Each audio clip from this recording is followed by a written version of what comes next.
बहुत बहुत स्वागत आप सभी का कहानी कुर्सी में। मैं हूं सौरभ आपके साथ। स्टूडियो में हर्षवर्धन त्रिपाठी जी, प्रोफेसर अमिताभ सिंह जी, प्रोफेसर संगीत रागी जी और समीर चौगांवकर जी हमारे साथ हैं। अब आगे जरा बात करते हैं दुनिया को जिस संकट में ट्रंप ने डाला हुआ है उसमें उन्होंने कल क्या नया किया।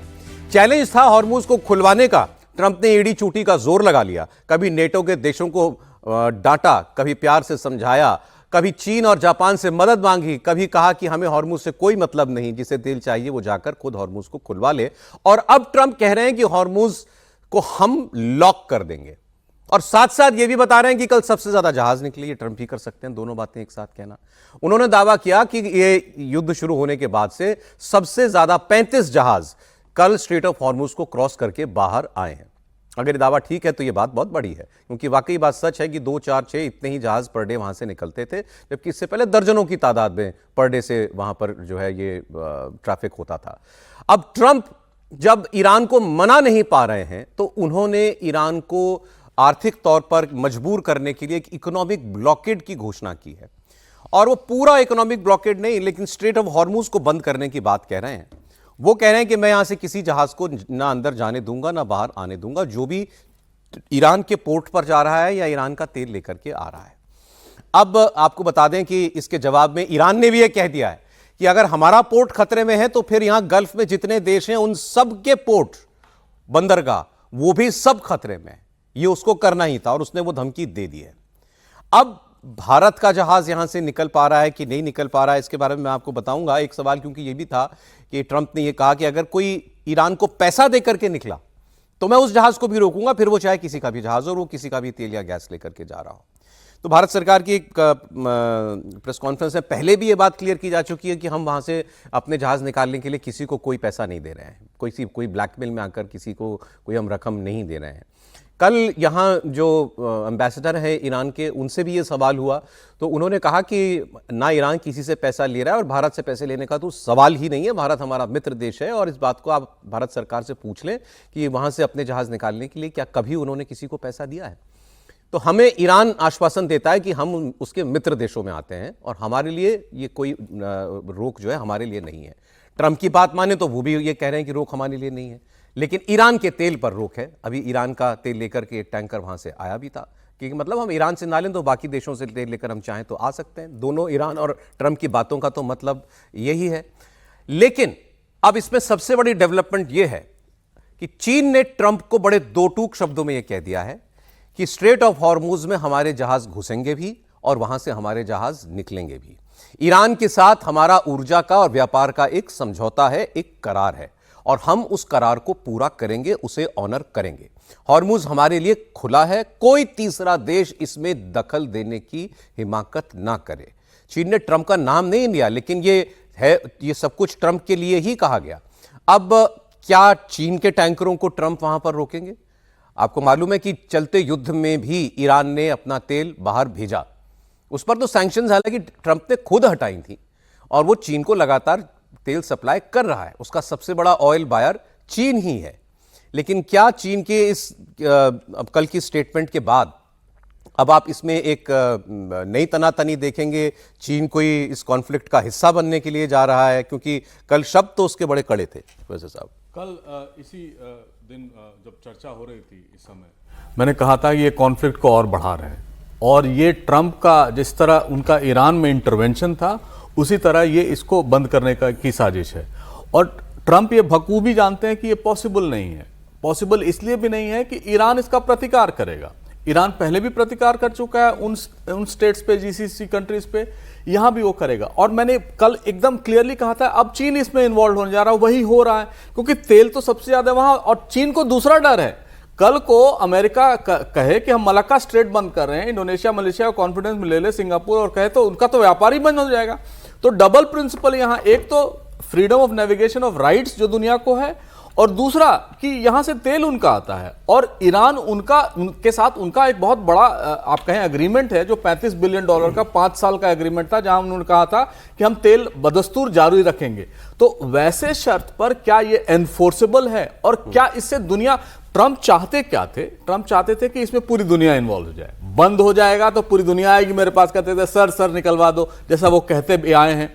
तो वैसा कुछ सोच रहे थे। लेकिन जो तलखी इस समय चीन दिखा रहा है वो तल की चीन क्या करेगा? रोक ले, अब ईरान से तेल लेकर के तो ट्रंप कह रहे हैं मैं किसी को नहीं जाने दूंगा, तो क्या करेगा ट्रंप?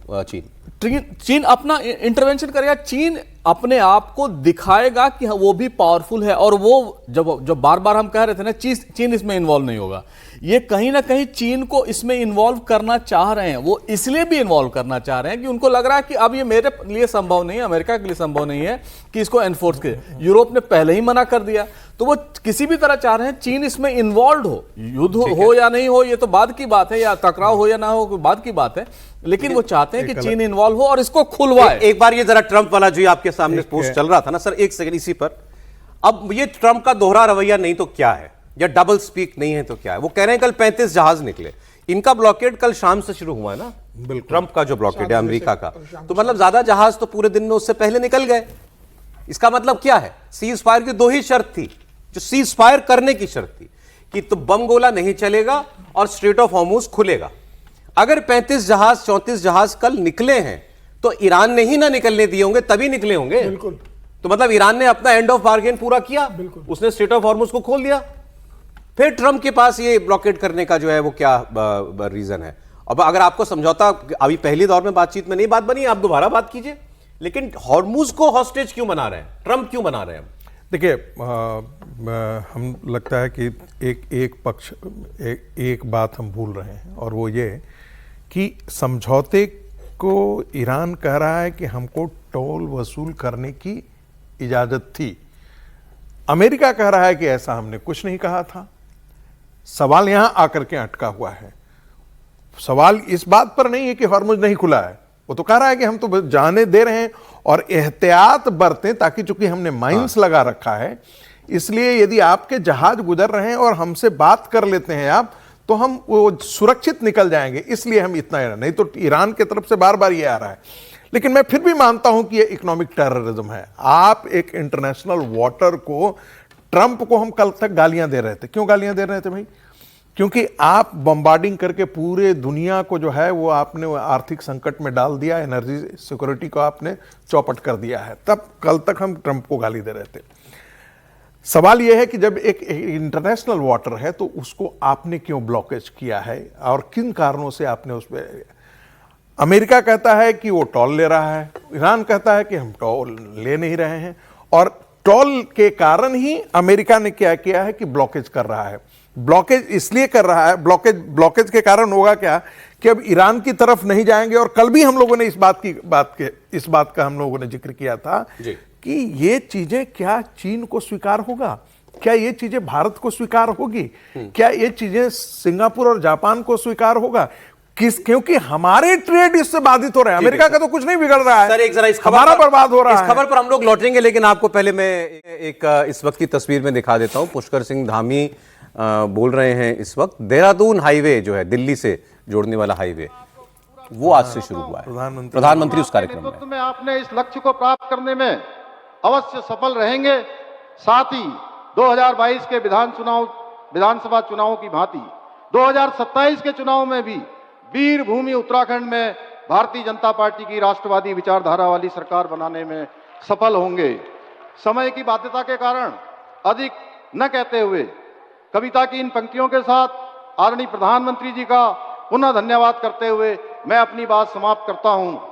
अब रफ्ता नहीं, पूरी रफ्तार के साथ आगे बढ़ रहा है भारत। अब नक्सलवाद, उग्रवाद और आतंकवाद से जीत रहा है भारत। अब अर्थव्यवस्था, महिला सशक्तिकरण, स्वरोजगार के साथ साथ नवाचार में भी कीर्तिमान बना रहा है भारत। अब दुश्मन के घर में घुसकर सिंदूर का बदला ले रहा है भारत। अब अंतरिक्ष में उपग्रह के साथ साथ मिसाइल भी छोड़ रहा है भारत। और उत्तराखंड को विश्व की पर्यटन राजधानी बनाकर अपनी विरासत भी संभाल रहा है भारत। अब महिलाओं को उनके अधिकार देने के लिए नारी शक्ति बंधन अधिनियम लागू कर रहा है भारत। और अब बिहार के बाद बंगाल में भी गुंडा राज खत्म करने के लिए तैयार है। मोदी जी के नेतृत्व में नया भारत, मोदी जी के नेतृत्व में नया भारत। बहुत बहुत धन्यवाद।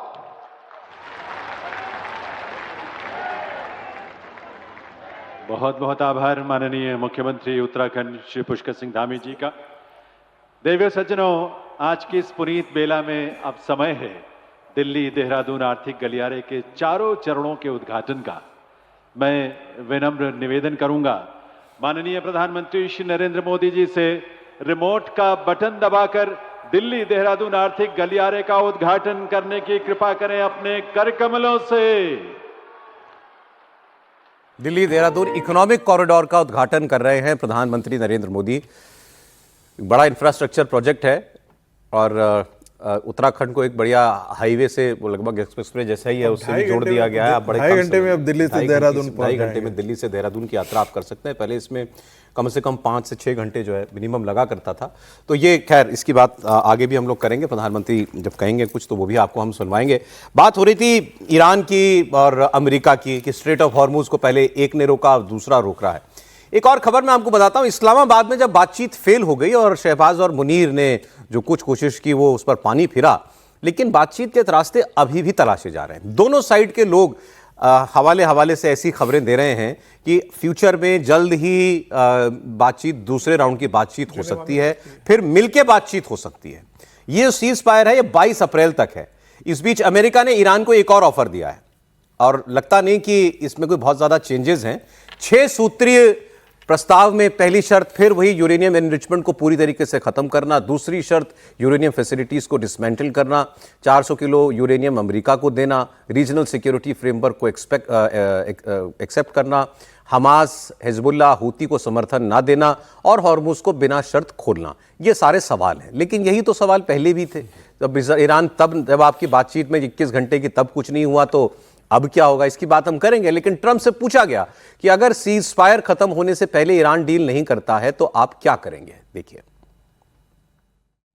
तो अब ये हो क्या रहा है, वही शर्तें दोबारा, वही धमकियां जो सीज फायर से पहले थी, सीज फायर के बीच में थी, बातचीत की टूटने से पहले थी, उसके बाद फिर वही, और वही बार बार बातें जो है वो रिहैश करके वो बता दी जा रही हैं। त्रिपाठी जी, क्या केवल दूसरी बार मिलने की भूमिका बनाई जा रही है या हमने प्रयास करके देख लिया, अब लड़ाई ही करनी पड़ेगी, इसकी भूमिका? नहीं, मैं बार बार कह रहा हूं कि ट्रंप निकलने के सारे रास्ते तलाश रहे हैं। और जैसे ही ईरान को चाइना ने किया था, चाइनीज प्रेसिडेंट के हवाले से, मतलब चाइनीज स्पोक्स पर्सन ने जो कहा है, 4 पॉइंट दिए हैं। Stay committed to the principle of peaceful coexistence, stay committed to the principle of national sovereignty, stay committed to the principle of international rule of law, stay committed to a balanced approach to development and security. किसके हैं ये? Xi Jinping West Asia या Middle East जो भी आप कह ले, उसकी क्राइसिस पर बोल रहे हैं। अच्छा। अगर इसको ध्यान से देखें तो स्ट्रेट ऑफ हॉर्मुज खोलने की बात है, अगर इंटरनेशनल लॉ की बात है।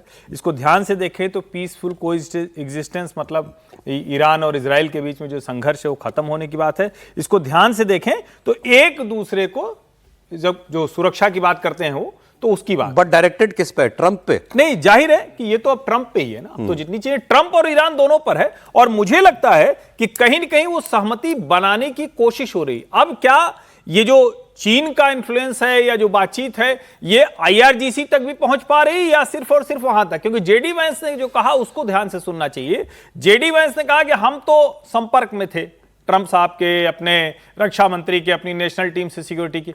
ये किसी संपर्क में नहीं थे, इनको लौट के जाना था, वहां फाइल दिखाना था। यानी गलीबाफ और अरागची जब तक वो सो कॉल्ड जो इनके ऊपर भी लोग बैठे हैं, या जो काउंसिल कही जाती है, एक्सपर्ट काउंसिल, शिया एक्सपर्ट काउंसिल, उसको दिखाए बिना ये निर्णय नहीं ले सकते हैं। तो मुझे लगता है कि जो प्रस्ताव था वो गया, अब उस पर डिस्कशन हो, कहां मिड पॉइंट पर आ सकते हैं उसको बात करने के लिए अगली मुलाकात। ईरान का रिएक्शन मैं आपको बता देता हूं। न्यूक्लियर मुद्दे को लेकर के, स्ट्रेट ऑफ हॉर्मुज, इस सब पर ईरान और ट्रंप दोनों अपने अपने स्टैंड पर कायम दिखाई दे रहे हैं। ईरान के विदेश मंत्री जो इस्लामाबाद गए थे, टॉक्स का हिस्सा थे, उन्होंने कहा न्यूक्लियर एनरिचमेंट हमारा अधिकार है और कोई दूसरा देश इसको लेकर हम पर दबाव नहीं बना सकता। हम इस बात की गारंटी दे सकते हैं कि हमारा न्यूक्लियर प्रोग्राम शांतिपूर्ण होगा। ईरान के विदेश मंत्री कह रहे हैं कि अंतर्राष्ट्रीय नियमों के दायरे में रहकर हम न्यूक्लियर एनरिचमेंट कर सकते हैं, इसमें हम किसी देश का दखल बर्दाश्त नहीं करेंगे। कोई सिर्फ यह कहे कि हम नहीं चाहते इसलिए तुम ये ना करो, तो हम ऐसा नहीं होने देंगे, क्योंकि ईरान किसी दूसरे देश के ऑर्डर पर कभी नहीं चलता। हम अपने प्रिंसिपल्स को ही अपने लिए अव्वल मानते हैं। नेगोशिएशंस तब कामयाब होंगी जब ईरान को भी बराबरी का दर्जा दिया जाएगा।